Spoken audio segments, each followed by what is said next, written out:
మరి గతంలో మీకు తెలుసు, మీరందరూ కూడా చాలా మంది 7-8-10 సంవత్సరాల సర్వీస్ ఉన్న వాళ్ళే ఉన్నారు. సింగరేణిలో స్ట్రక్చర్డ్ మీటింగ్ జరగక ఎన్ని సంవత్సరాలు అయింది చెప్పండి? 5 సంవత్సరాలు దాటిపోయింది. 5 సంవత్సరాలు దాటినా ఆనాడున్న సంఘాన్ని ఎవరు మాట్లాడలేదు, అడగలేదు. మరి ఇవాళ స్ట్రక్చర్డ్ మీటింగ్ వరకు మేము పెట్టేసి ఒక 2 నెలలు 3 నెలలు ఆలస్యం అయితే దాని మీద కూడా మా మీదనే విమర్శలు చేస్తున్నారు. సరే, విమర్శ చేస్తే మేమేమి దాని మీద ఇదిగాము. మేము ఎట్లా చేయాలి, మేము కార్మికులకు ఏం మాట ఇచ్చాం, దాని ఎట్లా పరిష్కారం చేయాలని దాని కొరకే మేము ఇచ్చేస్తాం. సరే, ఏది ఉన్నా మీకు తెలుసు, ఇవాళ ఎలక్షన్లు కాగానే ఒక్క నెల రోజులకే ఆనాడు మనం ఇంకా పత్రం కూడా ఇవ్వకముందే ఈ 35 సంవత్సరాల విషయం మీద హైదరాబాద్లో ఒక మీటింగ్ పెట్టిండ్రు. దేనికి? ఈ బదిలీ వర్కర్లకి పత్రాలు ఇవ్వాలి, గవర్నమెంట్ ద్వారా ఇప్పియాలి, ఎందుకంటే ఈ కొత్త గవర్నమెంట్ వచ్చింది, వాళ్ళ ద్వారా చేస్తామని పెట్టారు. పెట్టిన దగ్గర ఆ మీటింగ్లోనే మీరందరూ కూడా అప్పుడు టీవీలలో కూడా చూశారు. ఆ మీటింగ్లోనే మొదట మాట్లాడేటప్పుడు మన యూనియన్ గౌరవ అధ్యక్షుడు ఎవరంటే కొత్తగూడెం ఎమ్మెల్యే మన సాంబశివరావు గారు, ఆయన గౌరవ అధ్యక్షుడిగా ఉండి ఆయన మాట్లాడేటప్పుడు ఆయన ఏం చెప్పిండు, గతంలో కేసీఆర్ గారు 5 సంవత్సరాలు 6 సంవత్సరాల క్రితమే 35 సంవత్సరాలు దాటిన వాళ్ళు 40 సంవత్సరాల వరకు ఉద్యోగాలు ఇస్తాడు, ఇవ్వలేదు. దానివల్ల 500-600 మంది కార్మికులు సింగరేణిలో ఇవాళ ఉద్యోగాలు లేకుండా ఆగిపోయినరు. మరి ఈ ముఖ్యమంత్రి గారైనా దాని మీద వెంటనే పరిష్కారం చేయాలని చెప్పాడు. మళ్ళీ ఆ ముఖ్యమంత్రి గారు లేచి మాట్లాడేటప్పుడు ఇప్పుడు సాంబశివరావు గారిని అడిగినట్టుగా మేము ఖచ్చితంగా దాన్ని చేస్తామని ఎలక్షన్లప్పుడు మేము కూడా చెప్పినాం, దాన్ని మేము ఇచ్చేస్తామని అన్నాడు. ఆయన కూడా తర్వాత లెటర్ పంపించాడు. దాని ప్రకారం ఇవాళ 35 సంవత్సరాలు దాటిన పిల్లలందరికీ కూడా 40 సంవత్సరాలు ఉన్నా కూడా ఉద్యోగాలు ఇస్తున్నారు, మీరు చూస్తూనే ఉన్నారు. అయితే దీంట్లో ఒక సమస్య వచ్చింది. కొంతమంది ఏం చేసిండ్రంటే 30 దాటింది కాబట్టి నాకు ఉద్యోగం దొరకదని ఆయన డిగ్రీ చదువుకున్నా, ఇంటర్మీడియట్ చదువుకున్నా, 10వ తరగతి చదువుకున్నా ఆ పక్కన పెట్టే సర్టిఫికెట్లు, ఒక 6వ తరగతి 7వ తరగతి సర్టిఫికెట్ ఒకటి పట్టుకొచ్చి నేను పలానా స్కూల్లో చదువుకున్నా, నా వయసు ఇప్పుడు 34 33 అని ఒకటి పెట్టిండు. దాని కంపెనీ వాళ్ళు ఏం చేసిండ్రు, అరే వీళ్ళు 6వ తరగతి 7వ తరగతి చదవటం ఏంటి, వీళ్ళు మంచి చూస్తేనే గ్రాడ్యుయేట్స్గా ఉన్నారు కానీ చెప్పేసి విజిలెన్స్కి పంపించిండ్రు. ఆ విజిలెన్స్ వాళ్ళు పోయి మొత్తం పట్టుకొచ్చిండ్రు, నువ్వు డిగ్రీ చదివినావు, నువ్వు ఇంటర్మీడియట్ చదివినావు, అది అని పట్టుకొచ్చిండ్రు. దానిలో 35 దాటి ఉన్నది వయసు. దాన్ని ఇప్పుడు ఆపేసిండ్రు వాళ్ళు. ఆ సమస్య ఉన్నది, దాని మీద కూడా మొన్న మాట్లాడినాం. సరే, వాళ్ళు సర్టిఫికెట్లు దేనికి పెట్టారు, నువ్వు అదే 40 అప్పుడే చేసి ఉంటే 4 సంవత్సరాలు 3 సంవత్సరాలు చేసి ఉన్నట్టయితే ఇప్పుడు వాళ్ళు ఎవరు కూడా పెట్టకపోదురు. దానివల్ల ఇప్పుడు దాదాపు 400-500 మంది సమస్యలు ఉన్నాయి, దాన్ని పరిష్కారం చేయాలని మొన్న అడిగాం. దాని మీద కమిటీ వేశారు. ఆ కమిటీలో ఒక్కొక్క కేసు వైజ్గా పరిష్కారం చేసి, అంటే కేవలం సర్టిఫికేట్ వయసు కొరకే పెట్టుంటే దాన్ని కన్సిడర్ చేస్తాం, ఇంకా వేరే కారణాలు ఏదన్నా ఉంటే దాని మీద ఇది చేస్తామని చెప్పేసి ఒక కమిటీ వేశారు, దాన్ని పరిష్కారం చేస్తామన్నారు. ఇది మరి దాదాపు 400-500 మంది కార్మికుల సమస్య. మరి ఇది పరిష్కారం చేసుకుంటున్నామా లేదా, మరి అది వాళ్ళకి తెలియదా? దాన్ని వెంటనే ఇది చేసాం కదా. దాని తర్వాత మీకు తెలుసు, యాక్సిడెంట్లో చనిపోతే మనకి ఎంత వచ్చేది, 10 లక్షలు మనం కార్మికులను చందాలు వేసుకొని ఇచ్చేవాళ్ళం, ఒక 10 లక్షలు కంపెనీ ఇచ్చేది, ఏది మ్యాచింగ్ గ్రాంట్ కింద సమ్మె చేయకపోతే 20 లక్షలు వచ్చాయి. SRP 3లో యాక్సిడెంట్ జరిగి 4 చనిపోయినాడు. ఆనాడు మనం పెద్ద ఎత్తున ధర్నా చేశాం.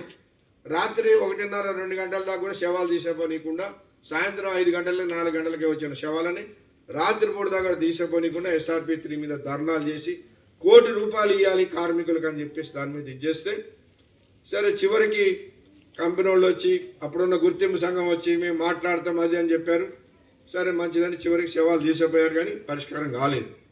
మనం ఎన్నికలు కాగానే దాని మీద మరి ₹1 కోటి ఇవ్వాలి కంపెనీ అని పెడితే, అప్పుడు కంపెనీ వాళ్ళు బ్యాంక్స్తో మాట్లాడి మరి మీ దగ్గర శాలరీ తీసుకుంటున్నందుకు మరి మా అందరి కొన్ని వేల మంది కార్మికులు 42,000 మంది జీతాల డబ్బు మీ దగ్గరే మేము డిపాజిట్ చేస్తున్నాం ఉన్నాయి.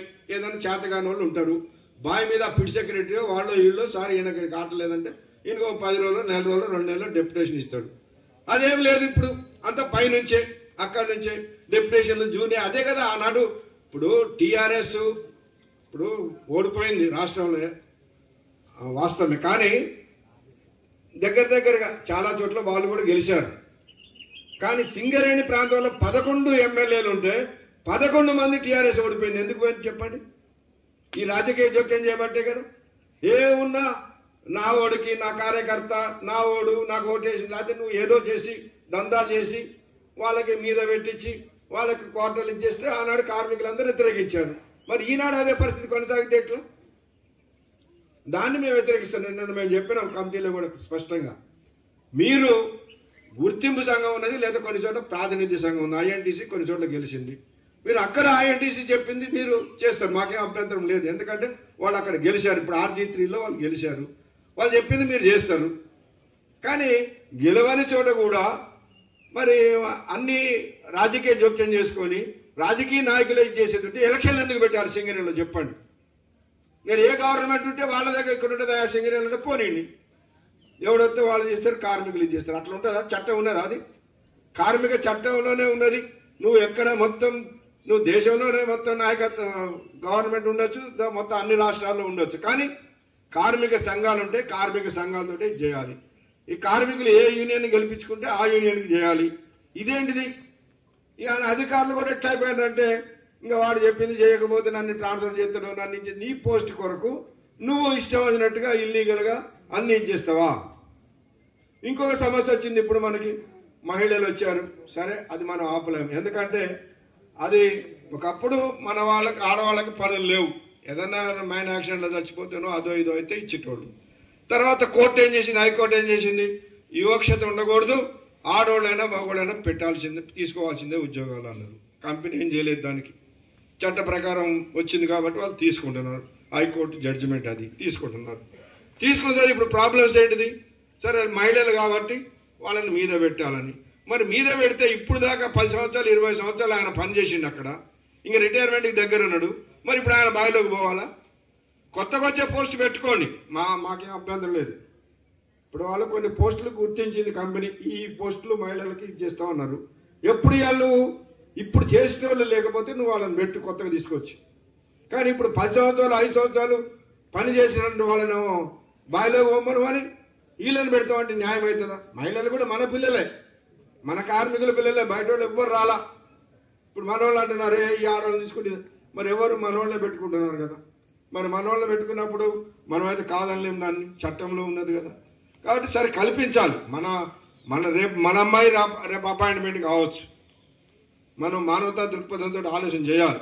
కాకపోతే కంపెనీ ఇప్పుడు నేను ఏమన్నానంటే, మేము 1-2 బావిలో గుర్తిస్తాం. ఆ బావిల్లో అండర్ గ్రౌండ్కి ఇప్పుడు అట్లాగూ ఓవర్మెన్లు వచ్చారు, ఎలక్ట్రీషియన్ ఫిట్టర్లు వచ్చారు, లేడీస్, ఇంకా కొన్ని డిజిగ్నేషన్స్ వస్తున్నాయి.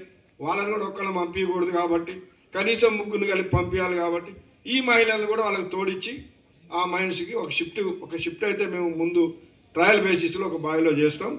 ఒక షిఫ్ట్లో అన్ని పనులకి వాళ్ళే, ఓవర్మెన్ కానించి, సర్దార్ కానించి, ఇంజనీర్ కానించి, సూపర్వైజర్ కానించి అందరిని వాళ్ళనే పెడితే వాళ్ళకు కూడా వాళ్ళకి అవగాహన ఉంటుంది.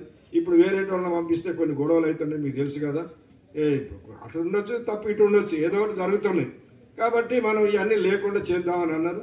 సరే ట్రయల్ బేసిస్లో రేపు ఏప్రిల్ తర్వాత ఈ ప్రొడక్షన్ మంత్స్ అయిపోయిన తర్వాత ఒక ట్రయల్ బేసిస్ స్టార్ట్ చేస్తారు.